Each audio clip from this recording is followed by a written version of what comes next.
across the ballroom, bright and sharp. A cruel kind of music that seemed to bounce off the golden chandeliers and land squarely on my shoulders. My hands trembled around the stem of my water glass, a glass so perfectly polished that the cut crystal threatened to slip from my grip, betraying how nervous I was. Around me, couples whirled in elegant sweeps across the marble, every dress sparkling, every suit crisp like it was tailor-made for this single event. And yet here I was, seated alone at the edge of the floor, one of only 2 empty chairs at a table meant for 10.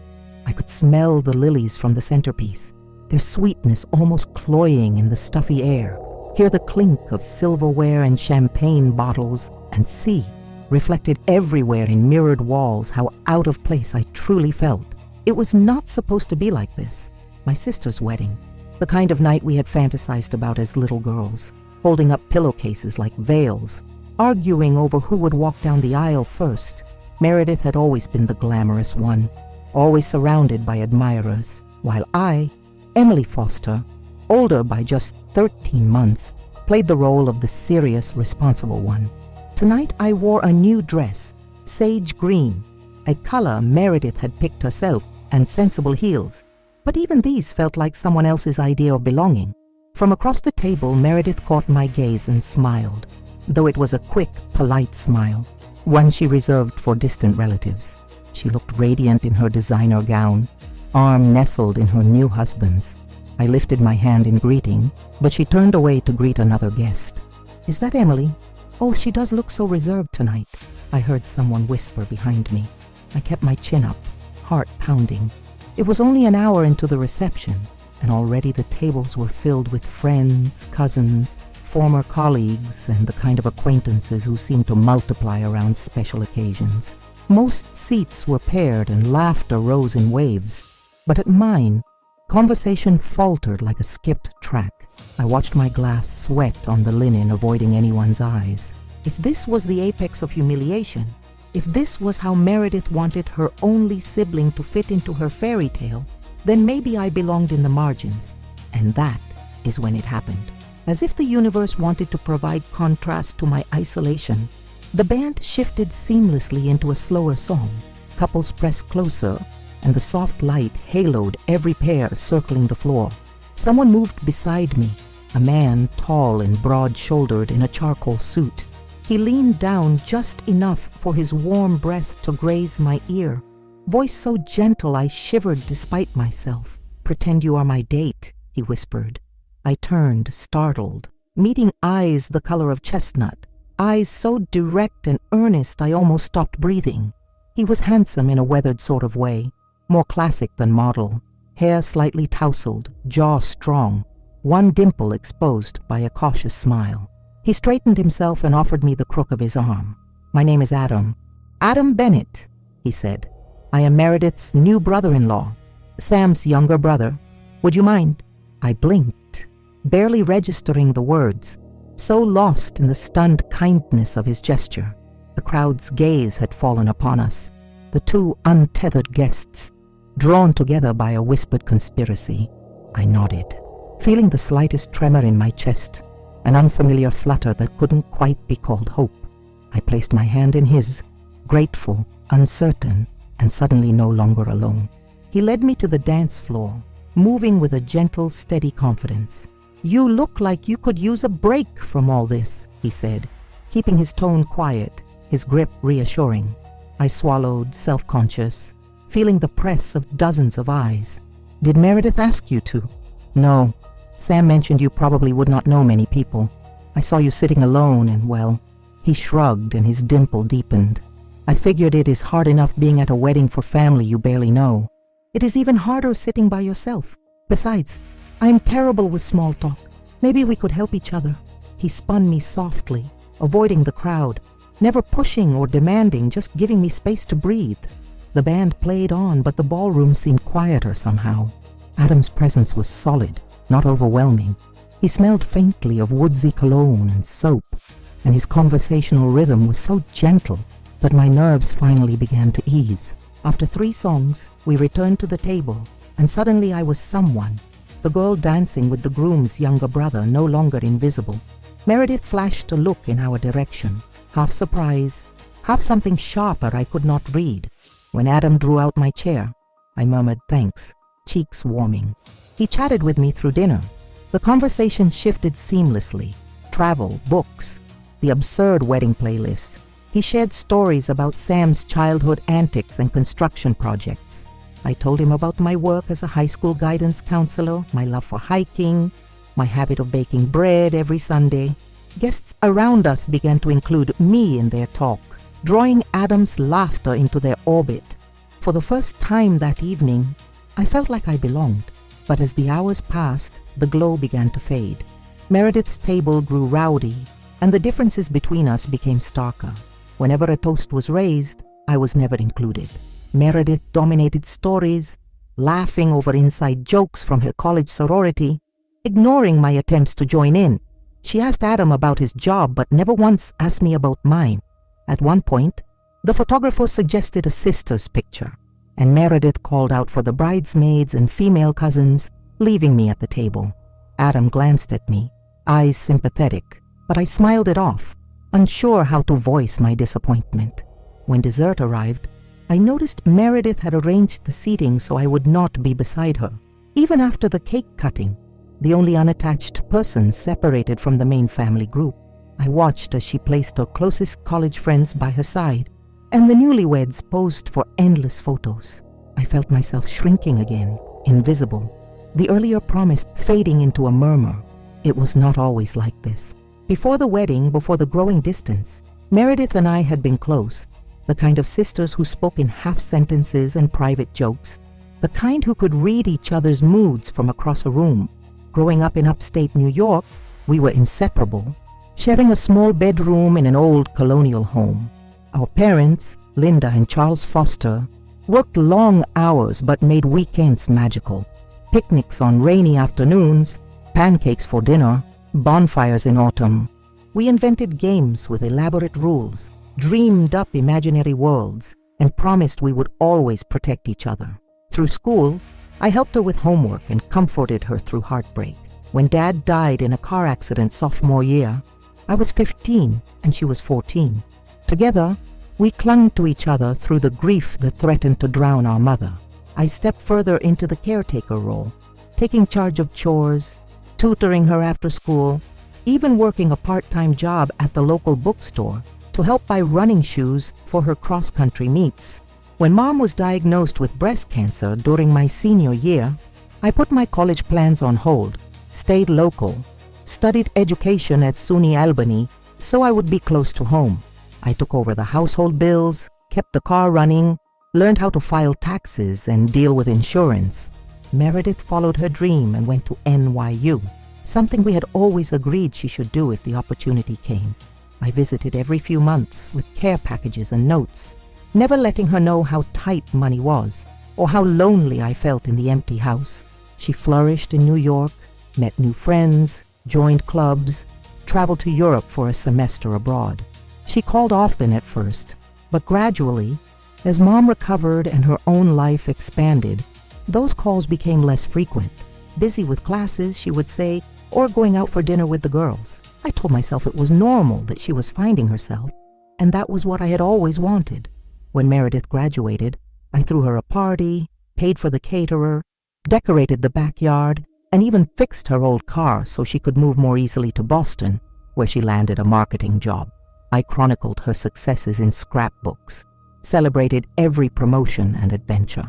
I gave up graduate school and settled into my role at the local high school, never asking for help, always appearing strong. But over the years, something shifted. Calls became texts. Visits became brief drop-ins.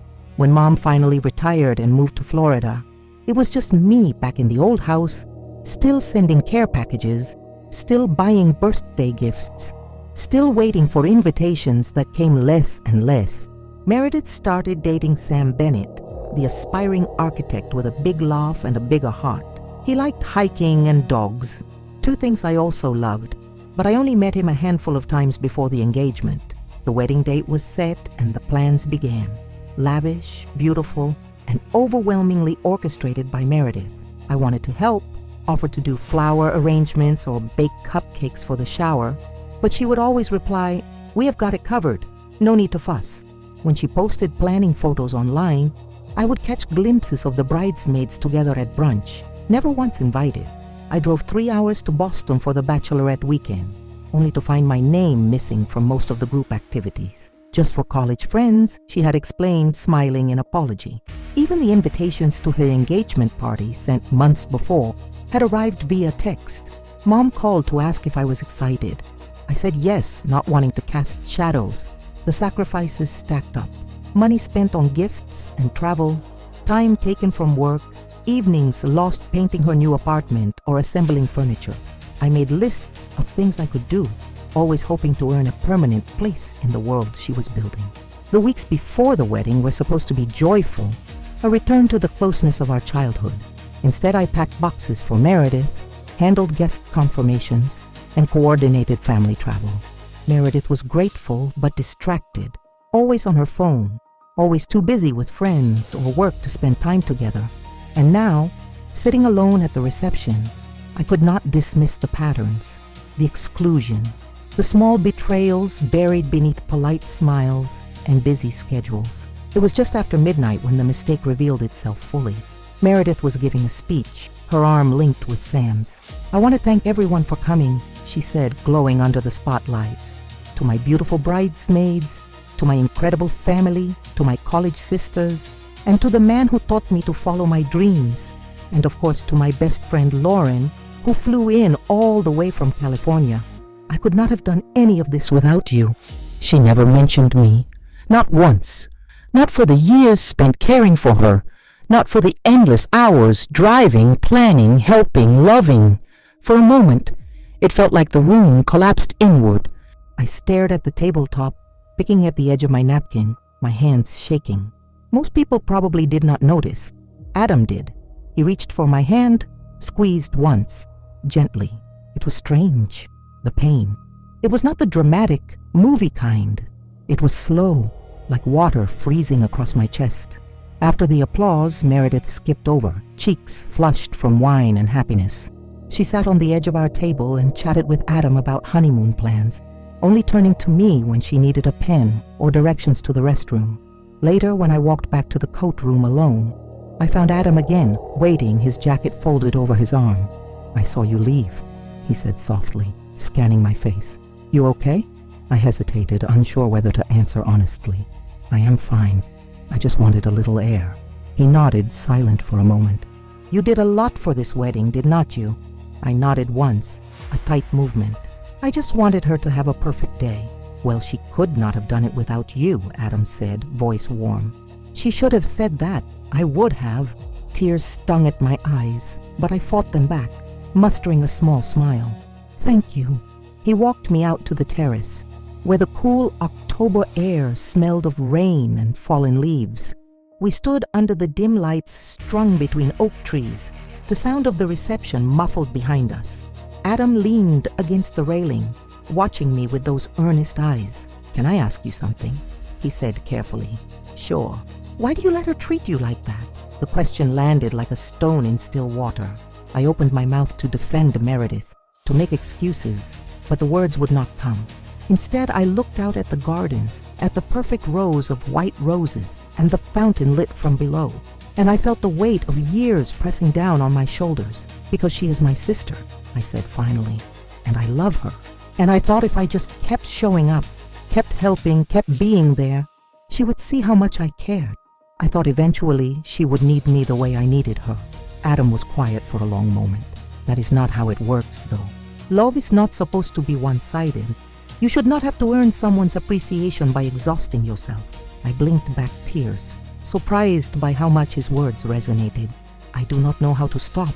It is who I have been for so long. Maybe it is time to figure out who you are when you are not taking care of everyone else," he said gently. We talked for another hour, standing in the cold, sharing stories about family and disappointment, and the strange loneliness that comes from being invisible to the people who are supposed to see you most clearly. Adam told me about his own struggles with Sam, how he had always felt like the backup brother. the one people called when they needed something but never invited to the important moments. We bonded over our shared experiences of being overlooked, and for the first time in years, I felt truly understood. When we finally went back inside, the reception was winding down. Meredith was saying goodbye to guests, radiant and oblivious. She hugged me briefly, thanked me for coming, and promised we would get together soon. The same promise she had been making for years. I drove home that night in silence, my mind spinning with everything Adam had said. The house was dark and empty when I arrived. The same house I had lived in since childhood, filled with memories of a family that no longer existed in the same way. I sat in my car in the driveway for a long time, watching the porch light flicker, feeling the weight of my choices settling around me like a heavy blanket. Over the next few weeks, something shifted inside me. I replayed the wedding in my mind, examining every moment of exclusion, every casual dismissal, every time I had swallowed my hurt to keep the peace. I thought about Adam's question. Why did I let her treat me like that? And I realized I did not have a good answer. I had spent so many years defining myself by what I could do for others that I had forgotten to ask what they were doing for me. I started small. When Meredith texted asking if I could pick up a wedding gift she had forgotten to bring on her honeymoon, I said no. When she called asking me to organize the thank you cards because she was too busy with work, I told her she would have to handle it herself. Each refusal felt like pulling a splinter from my skin, painful but necessary. Meredith seemed surprised by the changes but did not push back much. She was too wrapped up in her new life, her new apartment, her new routines with Sam. Our calls became even less frequent, and I stopped being the one to initiate contact. I waited to see if she would notice my absence, if she would reach out, if she would ask what was wrong. She did not. Meanwhile, Adam started texting me. Just casual messages at first. Funny observations about family dynamics, recommendations for hiking trails, pictures of bread he tried to bake after our conversation. I found myself looking forward to his messages, to the easy warmth of his attention, to the way he remembered small details about my life and asked follow-up questions. We met for coffee 3 weeks after the wedding, then dinner the following week, then a hike the weekend after that. It was not romantic, not exactly, but there was something growing between us, a connection built on mutual understanding and genuine interest. Adam listened when I talked. He valued my opinions. He made me laugh. He saw me in a way Meredith never had. 2 months after the wedding, Meredith called with exciting news. She and Sam were expecting a baby. I congratulated her, felt the expected surge of happiness for my sister, but underneath was a growing awareness that this news would mean more expectations, more needs, more ways for me to prove my love through service. I am going to need so much help, Meredith gushed. You are going to be the best aunt. I already have a list of things we will need, and I was thinking you could throw the baby shower since you are so good at organizing things. I will think about it, I said carefully. What do you mean you will think about it? Meredith laughed. Of course you will do it. You are my sister. Being your sister does not mean I'm obligated to plan all your events, I said, my voice steadier than I felt. I have my own life, Meredith. I have my own responsibilities. There was a pause on the other end of the line. Wow, okay. I did not realize asking for help was such a burden. It is not about one request. It is about years of requests. Years of me dropping everything to be there for you while you barely acknowledge I exist. That is not fair, Emily. I have always appreciated everything you do. Have you? Because you did not mention me once in your wedding speech. You thanked your college friends and your bridesmaids and people who have known you for a few years, but not the sister who helped raise you after Dad died. Not the sister who took care of Mom while you were living your dream in New York. Not the sister who has spent thousands of dollars and countless hours supporting you without ever asking for anything in return. Another long pause. When Meredith spoke again, her voice was cold. I did not realize you were keeping score.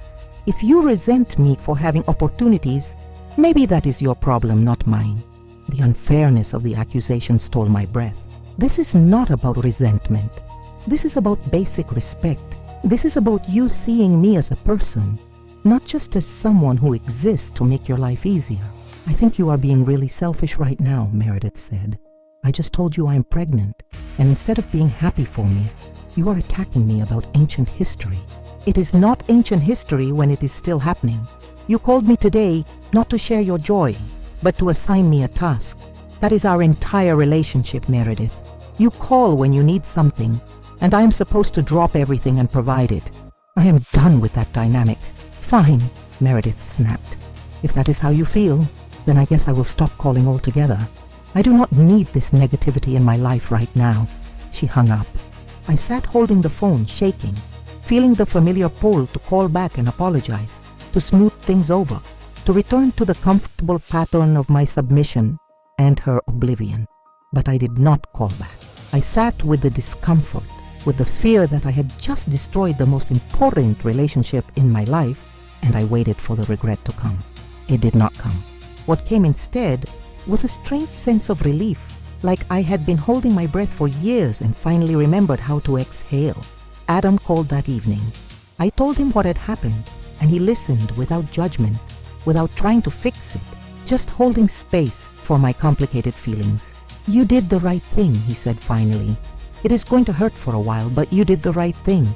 What if she never speaks to me again? Then you will have your answer about what you really meant to her. And as much as that will hurt, at least you will know the truth. At least you will not spend the rest of your life wondering why you always felt so invisible. Over the next few months, Meredith and I did not speak. She posted pregnancy updates on social media, and I liked them from a distance, maintaining the appearance of sisterly support without engaging directly. Mom called occasionally, trying to mediate, suggesting I was being too hard on Meredith, reminding me that family was important. Family is important, I agreed, but so is self-respect. I have spent my entire adult life sacrificing for people who do not appreciate it. I am not doing that anymore. You sound different, Mom said, and I could not tell if she approved or not. I am different. I am finally figuring out who I am when I'm not busy being what everyone else needs. Adam and I grew closer. Our friendship deepened into something more, though we took it slowly, both of us cautious after our experiences with family dynamics. He was patient and kind, never demanding more than I was ready to give, always respecting my boundaries. He introduced me to his friends, included me in his plans, asked my opinion on decisions. He treated me like I mattered, and the contrast to my relationship with Meredith was stark and painful, and ultimately clarifying. 6 months after the wedding, Meredith had her baby shower. I saw the pictures on social media, beautiful decorations and smiling faces. Her college friends gathered around her. I was not invited.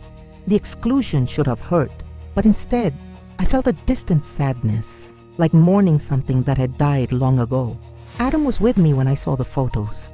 He put his arm around me and did not say anything, just held me while I processed the final confirmation that Meredith had moved on without me, that I had never been as essential to her life as she had been to mine.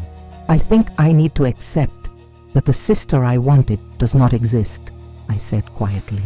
The Meredith I loved, the one I thought would always need me, was a fantasy I created.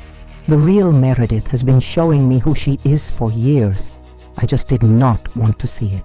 That is the hardest part, Adam said. Accepting that people are who they show you they are, not who you hope they will become. 2 weeks later, I got a call from a number I did not recognize. It was Sam. Emily, I need to talk to you about something, he said, his voice tense. It is about Meredith. My heart clenched. Is she okay? Is the baby okay? They are fine physically. But Emily, I found something, and I do not know what to do about it. Can we meet? We met at a coffee shop halfway between our towns. Sam looked exhausted, his usual cheerfulness replaced by a grim expression. He slid a folder across the table to me. I found these going through our finances. I was trying to organize everything before the baby comes, and I found accounts I did not know about. Credit cards in both our names that I never opened. Loans I never signed for. I opened the folder, my hands shaking. Inside were statements showing tens of thousands of dollars in debt, charges for luxury items and trips, cash advances, all in accounts that bore both Sam and Meredith's names. I confronted her about it, Sam continued. She admitted she had been hiding debt from before we got married. She used our wedding money to pay down some of it, but she kept spending. She forged my signature on loan applications. Emily, she has been lying to me about money since before we even got engaged. The betrayal was staggering, but what shocked me more was what came next. When I asked her how she planned to pay for all this, she said she was counting on your help. She said you had always bailed her out before, that you had money saved, that you would help us once the baby came because you would not want your niece to suffer. The words hit me like a physical blow. All those years of sacrifice, all the money I had given her for her education and her car and her apartment, she had never seen them as gifts born from love. She had seen them as a resource to exploit, a bank account she could withdraw from whenever she needed. I wanted you to know, Sam said, because she is planning to ask you for money soon. She is going to use the baby as leverage, and I thought you deserved to know the truth before she tried to manipulate you again. I sat there stunned, looking at the evidence of Meredith's deception, feeling the last threads of our relationship snap. This was not just neglect or thoughtlessness. This was calculated manipulation. She had been planning to use me, to exploit my love for my future niece, to extract money she had no intention of repaying. Thank you for telling me, I managed finally. What are you going to do? I am not sure yet. I love her, but I cannot stay in a marriage built on lies. I need to figure out what is best for my daughter. He paused. I am sorry, Emily. I know she is your sister, but you deserve to know who she really is. After Sam left, I sat in that coffee shop for a long time, processing everything. The sister I had loved, the one I had sacrificed for, had never existed. The real Meredith was someone who saw relationships as transactional, who valued people only for what they could provide, who had no qualms about using the people who loved her most. I called Adam. I need to tell you something, and I need you to help me figure out what to do. We spent that evening strategizing. Adam, who worked in financial consulting, helped me review my own accounts, making sure Meredith had no access to any of my money. We changed passwords, set up alerts, protected my assets. Then we crafted a plan for what would happen when Meredith inevitably reached out. The call came 2 weeks later. Meredith's voice was sweet, conciliatory, the tone she used when she wanted something. Em, I know we have not talked in a while, and I'm sorry about that. I have been dealing with a lot with the pregnancy, but I was hoping we could meet up. I miss you. I want you to be part of the baby's life. I heard about your financial situation, I said calmly. Sam told me everything.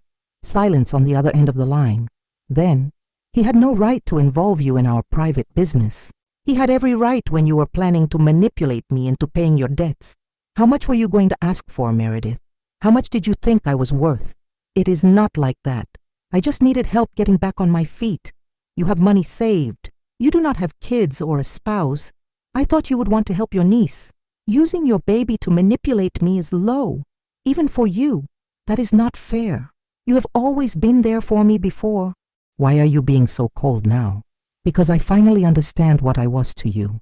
Not a sister, not family, just a resource you could exploit whenever you needed something. All those years of me helping you, supporting you, sacrificing for you, you never saw them as acts of love. You saw them as transactions. You saw me as someone who owed you something. That is not true. I love you, Emily. No, you do not. You love what I can do for you. There is a difference, and I am done being used.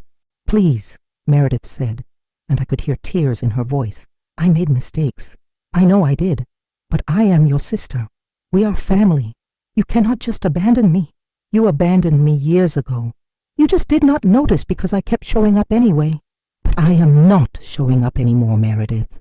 I am not paying your debts. I am not organizing your life. I am not sacrificing myself to make your mistakes easier to bear. You made choices. Now you get to live with the consequences. You are going to regret this. You are going to miss out on knowing your niece. You are going to lose your family. I already lost my family, I said quietly. I lost it the day you decided I only mattered when I was useful. Goodbye, Meredith. I hung up and blocked her number. Then I sat on my couch, Adam beside me, and I cried for the sister I never really had, for the years I had wasted hoping she would see me, for the relationship that had been broken long before I finally had the courage to walk away. You did the right thing, Adam said, holding me. I know it does not feel like it right now, but you did. It hurts so much. Of course it does. But staying would have hurt worse. Staying would have meant continuing to lose pieces of yourself until there was nothing left. Over the following months, I heard through extended family that Meredith and Sam were divorcing, that she had moved back in with Mom temporarily, that she was struggling financially and emotionally. Part of me wanted to reach out, to help, to fall back into the old patterns, but I did not. I held my boundaries, protected my peace, and slowly, painfully, I began to rebuild my life on my own terms. I started therapy to work through the complex feelings of grief and anger and relief. I reconnected with old friends I had neglected while focusing all my energy on Meredith. I took up painting, something I had loved as a child, but abandoned because Meredith always said my art was not very good. I discovered I was actually quite talented when I allowed myself to create without her criticism in my head. Adam and I fell in love properly, building a relationship based on mutual respect and genuine appreciation. He never took me for granted, never expected me to sacrifice myself for his comfort, never made me feel like my needs were secondary. Being with him showed me what healthy love looked like, and the contrast to my relationship with Meredith became even clearer. A year after I cut contact with Meredith, Mom called with news. Meredith had gotten help, had started therapy, was working on understanding her patterns of manipulation and entitlement.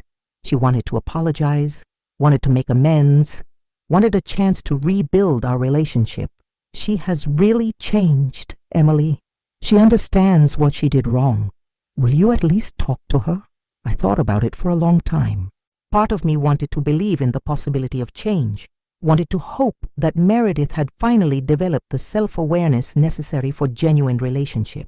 But another part of me, the part that had learned painful lessons about protecting myself, was skeptical.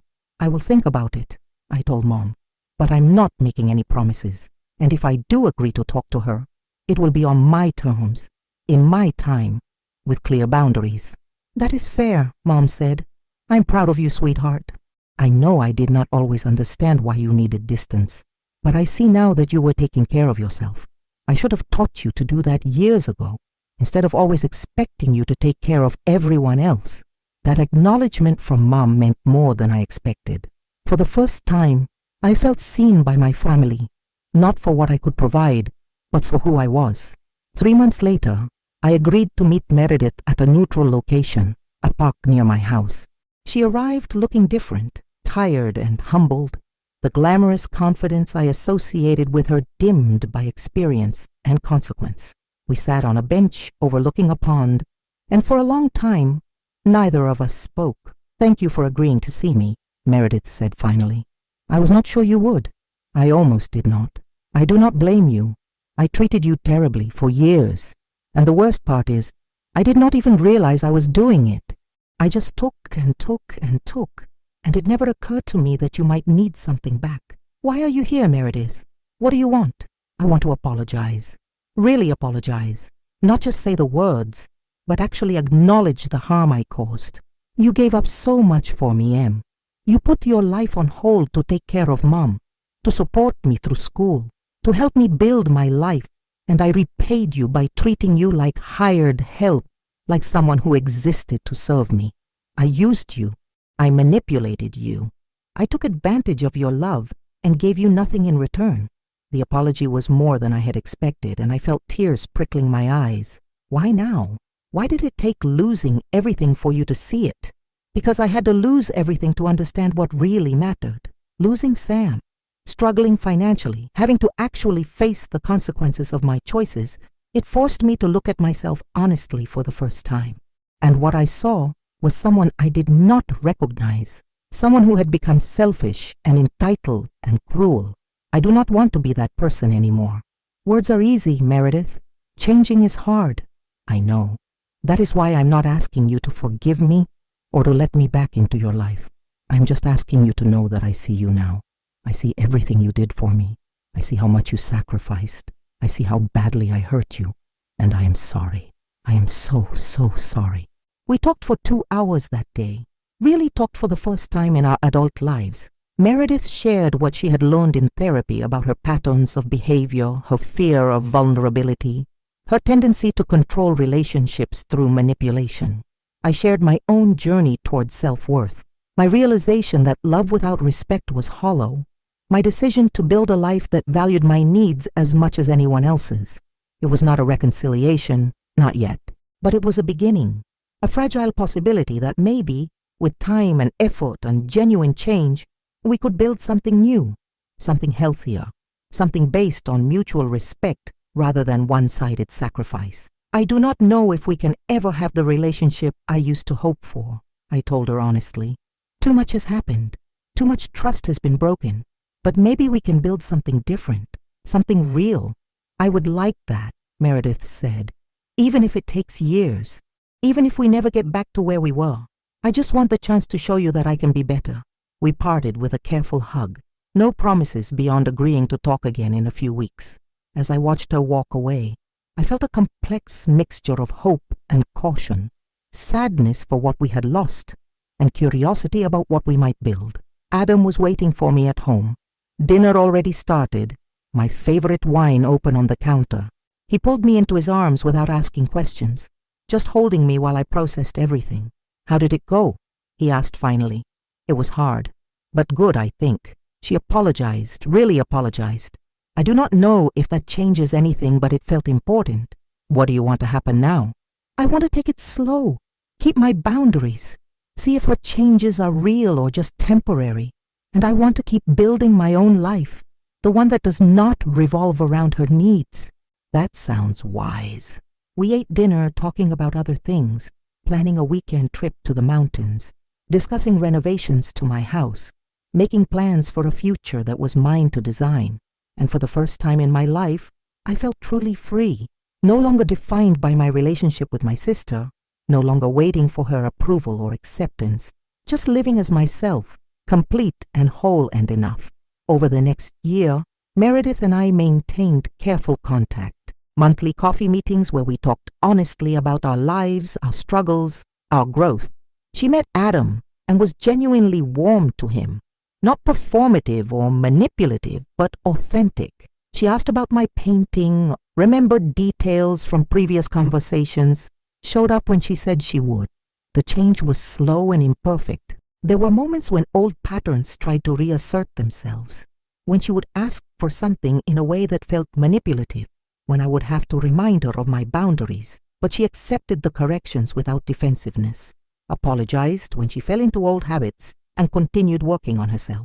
Her daughter Isabella was born healthy and beautiful. Meredith sent me pictures, but did not pressure me to visit, did not use the baby as leverage, just shared her joy without expectation. When I finally did meet my niece 3 months after her birth, it was my choice, my timing, my terms. Holding Isabella, looking into her tiny face, I felt a surge of love and protectiveness.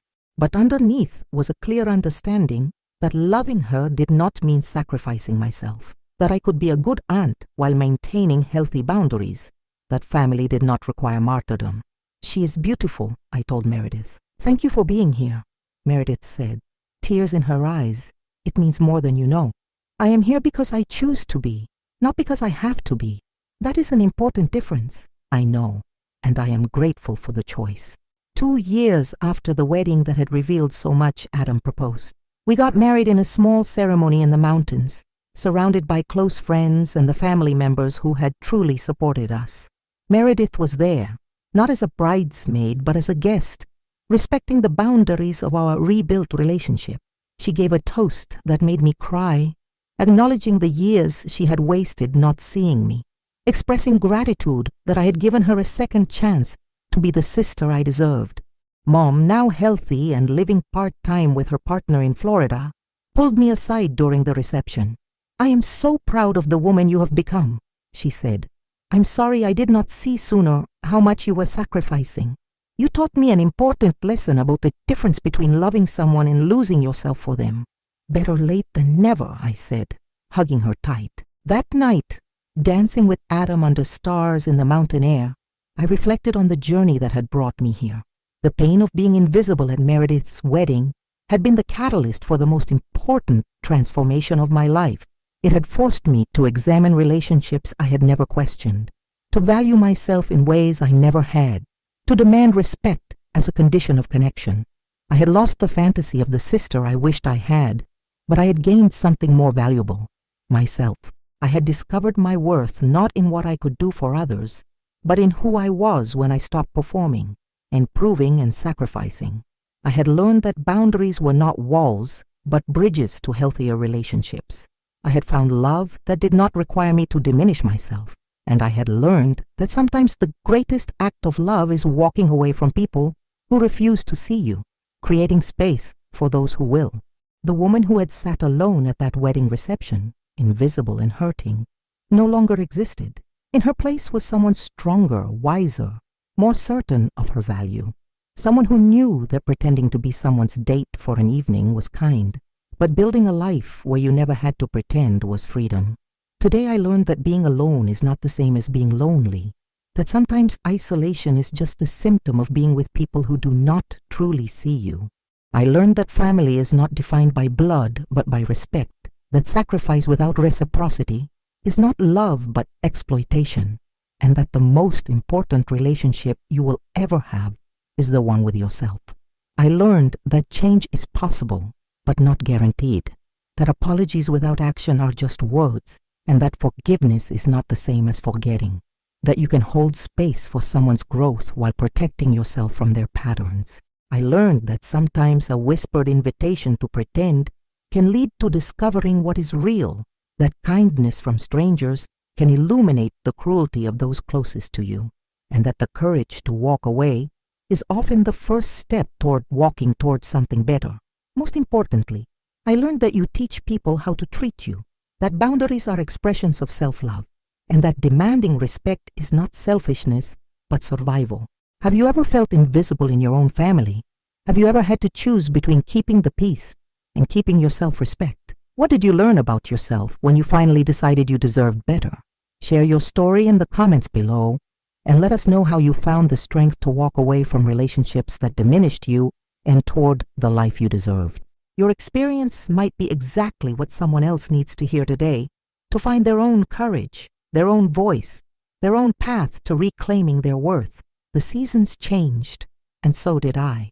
Spring arrived with its usual burst of color, painting the world in shades of renewal that felt almost too perfect, too symbolic. I stood in my garden, hands deep in soil, planting tomatoes and basil and flowers whose names I was still learning. Adam had built raised beds the previous weekend, and I had spent hours planning what would grow where, taking pleasure in the small decisions that were entirely my own. My phone buzzed in my pocket. I wiped my hands on my jeans and checked the screen. A text from an unknown number, but the message was unmistakable in its tone and desperation. "Emily, this is Lauren, Meredith's friend from college. I know you two have had issues, but she really needs you right now. She's in the hospital. Complications from a second pregnancy. She's asking for you. Please come." My heart lurched. That old instinct to drop everything and rush to her side flaring up like muscle memory. I stood there in the garden, dirt under my fingernails, sun warm on my shoulders, and felt the familiar pull of obligation warring with the newer, harder-won instinct for self-preservation. I called Adam instead of immediately driving to the hospital. He answered on the second ring, his voice steady and reassuring even through the phone. "What do you need?" he asked, reading the tension in my hello. "Meredith's in the hospital. Pregnancy complications. Her friend texted me. She's asking for me." I paused, feeling the weight of the decision. I don't know what to do. What do you want to do? It was such a simple question, but it cut through all the noise in my head. What did I want? Not what did I owe? Not what would people think? Not what was expected? What did I actually want? "I want to make sure she's okay," I said slowly, "but I don't want to fall back into old patterns. I don't want to be the person who drops everything and becomes her emotional support system again." "Then don't be that person. Go if you want to go. Check on her, but maintain your boundaries. You can care about her well-being without sacrificing your own." I drove to the hospital with Adam's words echoing in my mind. The building loomed large and sterile, the smell of antiseptic hitting me the moment I walked through the automatic doors. I found Meredith's room on the 3rd floor, and through the small window in the door, I could see her lying in the bed, pale and small in a way that made her look younger than her 32 years. I knocked softly before entering. Meredith's eyes opened, and when she saw me, tears immediately spilled down her cheeks. "You came," she whispered. "I wasn't sure you would." "What happened?" I asked, staying near the door, not rushing to her bedside the way I would have years ago. "Preeclampsia. They had to do an emergency delivery. Isabella's brother arrived 10 weeks early. He's in the NICU. Her voice broke. They say he'll probably be okay, but it's too soon to know for sure. And I'm here alone because Sam is with the baby, and Mom can't get a flight out until tomorrow, and I just—" She sobbed, the sound raw and desperate. I moved closer then, sitting in the chair beside her bed, taking her hand. "I'm sorry you're going through this. That must be terrifying. I keep thinking about what you said last year, about consequences, about how I made my choices and had to live with them. And I wonder if this is my punishment. If I'm losing my baby because I was such a terrible person." "That's not how it works," I said firmly. "Medical complications aren't cosmic punishment. You're not being punished. You're just dealing with something incredibly difficult." We talked for an hour.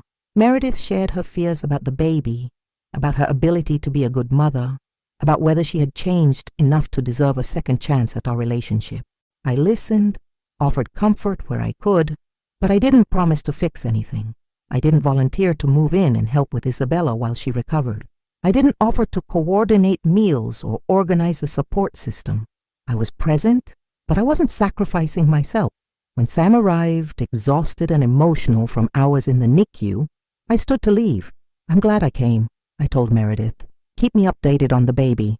I'll be thinking of you both." "You're leaving?" She looked surprised, maybe even hurt. "Yes, you have Sam here now. You don't need me to stay." "But I thought maybe you could help with Isabella, just for a few days while I'm recovering." There it was, the ask, the expectation that my presence meant my service, that showing up once meant showing up for everything. "I can't do that," I said gently but firmly. "I have work and commitments of my own, but I can help you figure out other options." "Does Sam's family live nearby? What about your college friends?" Meredith's face fell, and I could see her struggling with the old impulse to guilt me into compliance. But to her credit, she swallowed whatever manipulation she had been about to deploy, and nodded instead. "You're right. I shouldn't have assumed. I'm sorry. Old habits." "Old habits," I agreed. "But you caught yourself. That's progress." I left the hospital feeling emotionally drained, but also strangely empowered. I had shown up without sacrificing myself. I had offered support without losing my boundaries. It was a delicate balance, but I was learning to walk that line. Over the next few weeks, Meredith's baby boy, whom they named Oliver, gained strength in the NICU. I sent care packages and checked in regularly, but I maintained my distance, refusing to become enmeshed in the crisis. Sam's parents flew in to help with Isabella. Meredith's college friends organized meal trains and support schedules. The world did not fall apart because I was not at the center holding it together. And slowly, I watched Meredith learn to ask for help from people who were not me, to build a support system that did not rely entirely on my sacrifice. It was healthier for both of us, even if it was harder for her. 3 months later, when Oliver was finally home and thriving, Meredith invited Adam and me over for dinner. It was the first time she had hosted us, the first time she had put effort into reciprocating rather than just receiving. The apartment was modest, far cry from the luxury condo she had lived in during her marriage to Sam, but it was clean and warm and filled with evidence of her new life. Isabella toddled over to greet us, and I scooped her up, marveling at how much she had grown. Oliver slept peacefully in a bassinet, and Meredith moved around the kitchen with a competence I had not seen before. Preparing a meal she had actually cooked herself. "This is nice," I said, meaning it. "I wanted to do something for you for a change," Meredith replied. "I know I haven't been good at that, at reciprocating, but I'm trying to learn." Dinner was simple but delicious. Pasta with homemade sauce, salad, garlic bread. We talked about small things, daily life, work challenges, parenting struggles. It felt almost normal, like the relationship I had always wanted with my sister was finally, tentatively, beginning to exist. After dinner, while Adam played with Isabella in the living room, Meredith and I cleaned up together. She washed while I dried, falling into an easy rhythm that reminded me of childhood, of the sisters we had been before life and choices had driven us apart. "I want to tell you something," Meredith said, not meeting my eyes, focusing intently on scrubbing a pot. "When Oliver was in the NICU and everything was so scary, I kept thinking about all the times you were there for me. Every crisis, every problem, you dropped everything to help. And I realized I never once asked if you needed help. I never once showed up for your crises. I don't even know if you had crises because I never asked." "I had crises," I said quietly. "I just learned to handle them alone because I knew you wouldn't show up." She flinched, but didn't argue. "You're right, and I'm sorry for that.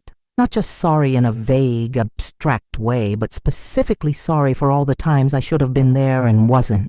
When you had that health scare 2 years ago and ended up in the ER, I was too busy with wedding planning to visit. When you went through that terrible breakup with Jason, I never even called to check on you. When you were struggling with whether to quit your job because of that horrible principal, I told you to just deal with it because I was stressed about my own work. I was a terrible sister, Em, and I don't know how to make up for that." "You can't make up for it," I said honestly. "You can't go back and redo the past, but you can show up differently now. You can be present, you can reciprocate, you can treat me like someone who matters, not just when you need something, but all the time. I want to do that. I'm going to do that." "Then do it. Don't just say it. Actually do it." She nodded, tears streaming down her face, and for the first time, I felt like we were having a conversation between equals rather than between a martyr and the person who exploited her.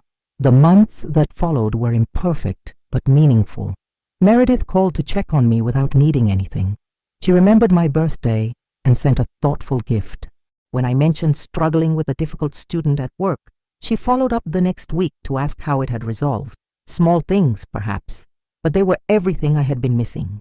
She also started therapy specifically focused on her relationship patterns, working with a counselor to understand why she had developed such exploitative tendencies. She shared some of what she was learning with me, not as an excuse, but as an explanation, helping me understand the insecurity and fear that had driven her to control relationships through manipulation. "I was always afraid people wouldn't love me for who I was," she admitted during one of our coffee meetings. "So I made myself valuable through what I could get people to do for me. If you were busy taking care of me, you couldn't leave me. It's messed up, I know, but it made sense in my head. Did you ever consider that I might leave precisely because you only valued me for what I could provide? Not until you actually did. I thought you would always be there no matter what. I took you for granted in the worst way possible." "You did, but you're not doing that anymore, and that matters." Adam proposed we take a trip together, just the two of us, to celebrate our second wedding anniversary. We chose Alaska, a place neither of us had been, somewhere wild and remote and entirely ours. We spent 10 days hiking through tundra, watching glaciers calve, spotting bears and eagles, sleeping under the midnight sun. On our last night, sitting by a campfire near a mountain lake, Adam asked me if I was happy. It should have been an easy question, but I found myself pausing to really consider it, to examine my life with the kind of honesty I had learned to practice. "Yes," I said finally. "I'm actually happy. Not just content or fine or managing, but genuinely happy. I didn't know I could feel this way. What changed? I stopped waiting for other people to see my worth and started seeing it myself. I stopped measuring my value by how much I could sacrifice. I stopped accepting crumbs and calling it love." Adam pulled me closer, and we sat in comfortable silence, watching the fire dance, listening to the water lap against rocks. This was what peace felt like. Not the absence of conflict, but the presence of genuine contentment, the security of knowing you were valued for who you were rather than what you could provide. When we returned home, there was a letter waiting for me from Meredith. Inside was a check for $15,000. "This is a fraction of what I owe you," the letter read, "financially and otherwise, but it's a start. I've been saving for my new job, cutting expenses, working to pay back all the money I took from you over the years. It's going to take time, but I'm committed to it. Not because I think money can repair what I broke, but because you deserve to have back what you gave. Thank you for not giving up on me, even when I gave you every reason to. I love you, and I'm going to keep showing you that in ways that actually matter. I stared at the check for a long time, emotions swirling. Part of me wanted to tear it up, to prove that money had never been the point, but another part recognized the gesture for what it was: accountability, responsibility, evidence of genuine change. I deposited the check and sent Meredith a text. Thank you. This means a lot. I'm proud of you. Her response came immediately. I'm proud of the person you taught me to become. 2 years later, Meredith was thriving in ways I had not thought possible. She had remarried, this time to a kind man named Thomas, who worked as a teacher and shared her newfound values around simplicity and genuine connection. They lived modestly, focused on raising Isabella and Oliver with an emphasis on empathy and appreciation rather than entitlement. Meredith had also started a blog about recovering from narcissistic tendencies, sharing her journey of self-awareness and change. It had gained a following, other people who recognized their own patterns in her stories, who wanted to learn how to be better to the people they loved. She donated half the blog's earnings to various charities and used the rest to continue paying me back. We saw each other regularly now, real visits where we both contributed to the planning and execution, where conversation flowed naturally rather than centering entirely on her needs. Our children, Adam and I, had welcomed a daughter named Sophie the previous year, played together at family gatherings. We celebrated holidays and birthdays with genuine warmth. It was not the relationship I had dreamed of as a child, that fantasy of perfect sisterhood where we shared everything and never fought and understood each other instinctively. It was better than that fantasy because it was real. It was built on truth rather than idealization, on mutual respect rather than one-sided sacrifice, on chosen commitment rather than obligatory tolerance. One afternoon, while our kids played in Meredith's backyard, she turned to me with a serious expression. I need to tell you something, and I'm afraid of how you'll react. My stomach clenched, old fears rising automatically. What is it? Sam reached out. He wants to reconcile. He says he's done his own work in therapy, understands his role in our problems, wants to try again for the kids' sake. What do you want? I want to say no. I want to tell him that I've moved on, that Thomas is my future, that I've built something good and I'm not risking it. But I also feel guilty, like maybe I owe him another chance since I was the one who messed everything up. I took a deep breath, choosing my words carefully. You don't owe anyone a relationship you don't want, regardless of past mistakes. You've made amends. You've changed. You've taken responsibility. That doesn't mean you have to sacrifice your current happiness to prove you're sorry. But what about the kids? Don't they deserve to have their father and mother together? They deserve to have healthy parents in healthy relationships. If you and Sam could build that together, great. But forcing something that doesn't work for either of you just creates a different kind of damage. Your kids need to see you in a relationship based on respect and genuine love, whether that's with Sam or Thomas or someone else entirely. Meredith was quiet for a long moment, watching Isabella push Oliver on a swing. How did you get so wise? Years of therapy and learning to value myself, I said with a slight smile. Plus, I had a really bad example of what not to do. She laughed, a real laugh without defensiveness. Fair. I was pretty terrible. You were. But you're not anymore. That's what matters. She decided to stay with Thomas, to honor the life she had built rather than retreating to a past that had been broken. Sam was disappointed but eventually accepted her decision, and they worked out a co-parenting arrangement that prioritized the children's well-being over their own egos. That fall, I was offered a promotion at work, a chance to become the head of the guidance department, overseeing counselors across the entire school district. It was an opportunity I had dreamed about for years, but had never pursued because I was always too busy helping Meredith, or supporting someone else, or making myself small to avoid conflict. When I told Adam about the offer, he immediately started planning how we would celebrate when I accepted it. Not if, but when. What if I'm not ready? I asked. What if I can't handle the additional responsibility? Then you'll figure it out. Just like you've figured out everything else. You've spent your whole life being competent and capable while pretending to be less than you are. It's time to stop pretending. I accepted the position and threw myself into the work with an enthusiasm I had not felt in years. I developed new programs for at-risk students, trained counselors in trauma-informed practices, secured grants for mental health resources. I was good at it, better than good. And for the first time in my professional life, I allowed myself to be recognized for my competence rather than hiding it to make others comfortable. Meredith was genuinely proud of me, posting about my promotion on social media, telling anyone who would listen about her accomplished sister, showing up to my celebratory dinner and giving a toast that made me cry. My sister taught me what real strength looks like, she said, raising her glass. Not the kind that demands attention or needs recognition, but the kind that quietly holds everything together until it finally learns to hold itself first. Em, you saved my life more times than you know, not just by helping me, but by finally refusing to help me. You forced me to grow up, to take responsibility, to become someone worth knowing. I'm forever grateful, and I promise to spend the rest of my life being the sister you always deserved. On my 35th birthday, Adam surprised me with a party. Not a huge event, just close friends and family, the people who had genuinely supported me through the difficult years. Meredith was there with Thomas and the kids. My mom flew in from Florida. Colleagues from work mingled with hiking buddies and neighbors. Looking around the room, I was struck by how different my life looked compared to 5 years ago. Then I'd been isolated and invisible, defined entirely by what I could do for others. Now I was surrounded by people who valued me for who I was, who celebrated my successes rather than exploiting my generosity, who gave as much as they received. Adam found me standing alone in the kitchen, taking a moment to breathe, and wrapped his arms around me from behind. "Happy birthday, love. What are you thinking about?" "I'm thinking about that night at Meredith's wedding when you asked me to pretend to be your date. How different everything is now, because you saw me when I was invisible to everyone else.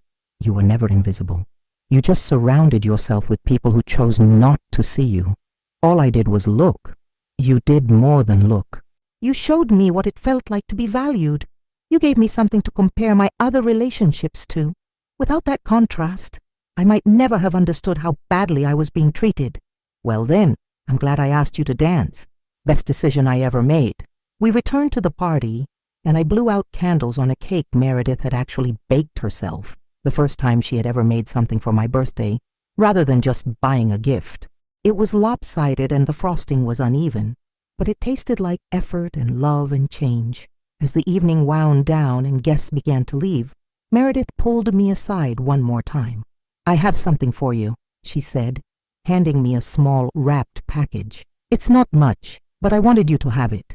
Inside was a framed photograph I had never seen before, taken at our father's funeral when I was 15.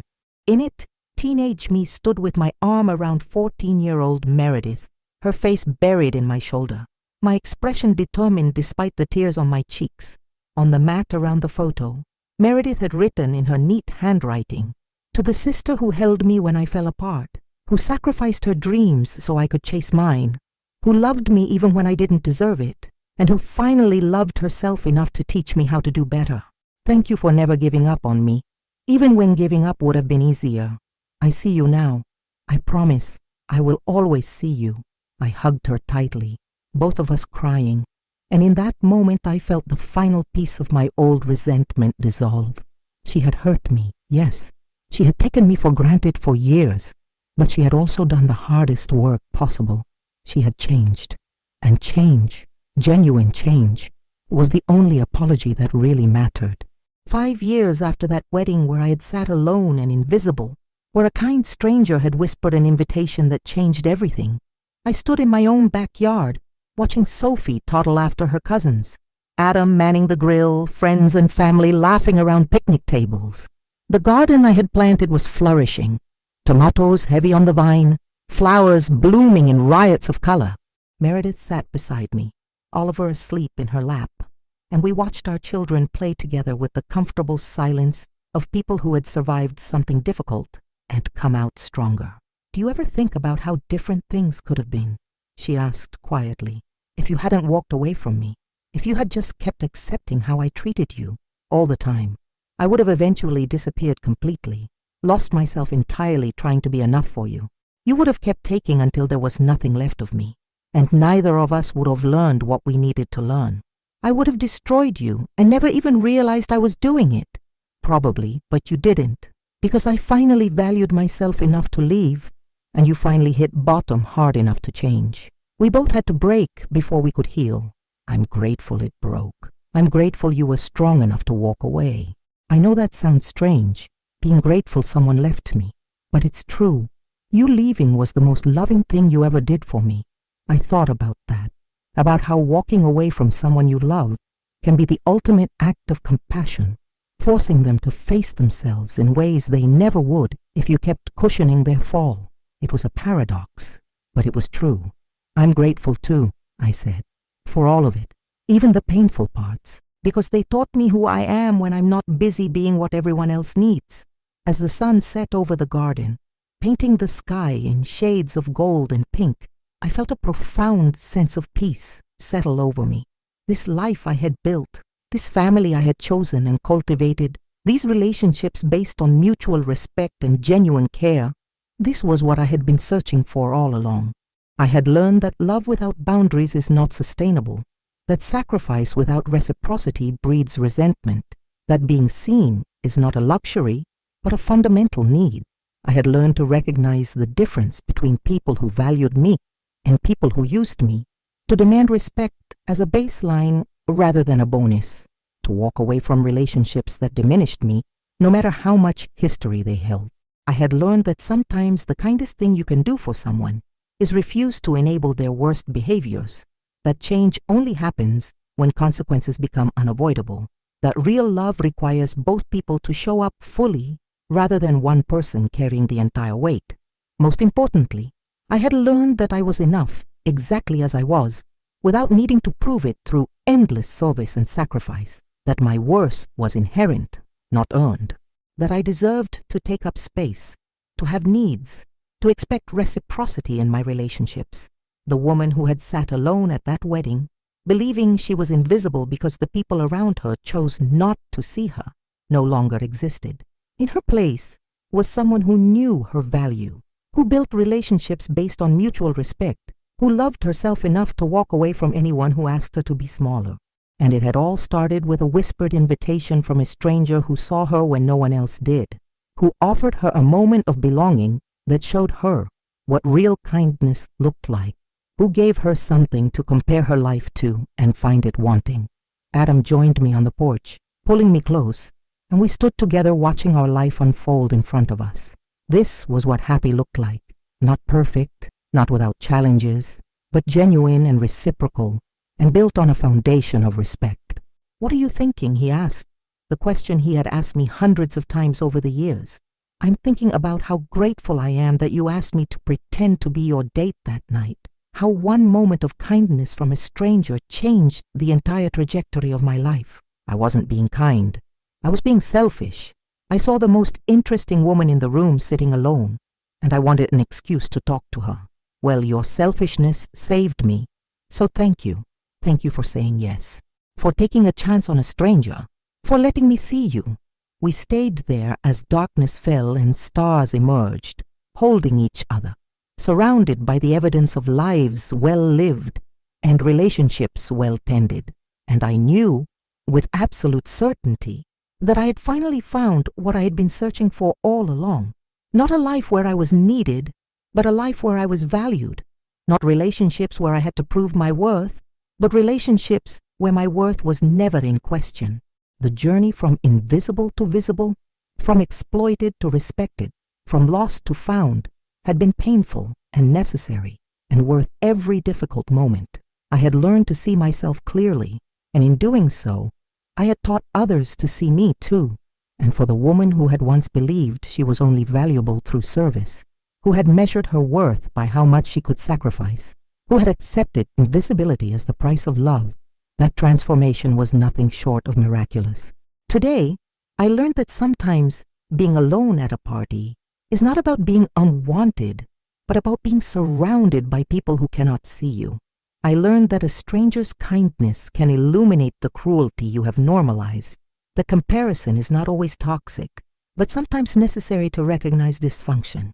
I learned that walking away from family does not make you heartless, but sometimes makes you whole. That boundaries are not barriers, but bridges to healthier connection. That demanding respect is not selfishness, but survival. I learned that real change is possible, but only when consequences become unavoidable. That apologies without action are meaningless. That forgiveness does not require reconciliation, but reconciliation requires genuine transformation. I learned that your worth is not determined by what you can provide, but by who you are. That love without respect is just another form of exploitation. That sacrificing yourself for others does not make you noble, but often makes you invisible. Most importantly, I learned that pretending for one evening can lead to discovering what is real. That sometimes the greatest gift is someone seeing you when everyone else looks away. And that the courage to demand better treatment is the beginning of actually receiving it. Have you ever felt invisible to the people who should see you most clearly? Have you ever realized that what you called love was actually exploitation? What gave you the courage to walk away from relationships that diminished you? How did you rebuild your sense of worth after years of being taken for granted? Share your story in the comments below. Your experience might be the permission someone else needs to finally choose themselves, to demand respect, to walk away from people who make them small, and toward a life where they are valued exactly as they are.